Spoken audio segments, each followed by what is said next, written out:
நீதிமொழிகள் 3:12 வாசிக்கிறோம், தகப்பன் தான் நேசிக்கிற புத்திரனை சிட்சிக்கிறது போல கர்த்தரும் எவனிடத்தில் அன்பு கூறுகிறாரோ அவனை சிட்சிக்கிறார். பொதுவா சிட்சை நமக்கு பிடிக்காது, சிட்சிக்கிறவரை நமக்கு பிடிக்காது. ஆனா வேதம் சொல்லுது, எப்படி ஒரு சரீரத்தில் உள்ள தகப்பன்மார் தன் பிள்ளை தவறு செய்யும் போது, தான் நேசிக்கிற பிள்ளை தவறு செய்யும் போது அவருடைய உள்ளம் பரிதவிக்குது, இனி அவன் தப்பு செய்யக்கூடாது என்று சொல்லி அந்த தகப்பன் அவனை சிட்சிக்கிறார்.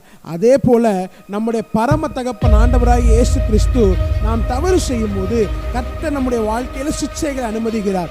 ஏன் தெரியுமா சிட்சைகளை அனுமதிக்கிறார்? அவர் என்னை ரொம்ப நேசிக்கிறதுனால கர்த்தர் நம்மை சிட்சிக்கிறார். எதற்காக சிட்சிக்கிறார் என்றால், என்னுடைய பிரயோஜனத்துக்காக கர்த்தர் நம்மை சிட்சிக்கிறார்.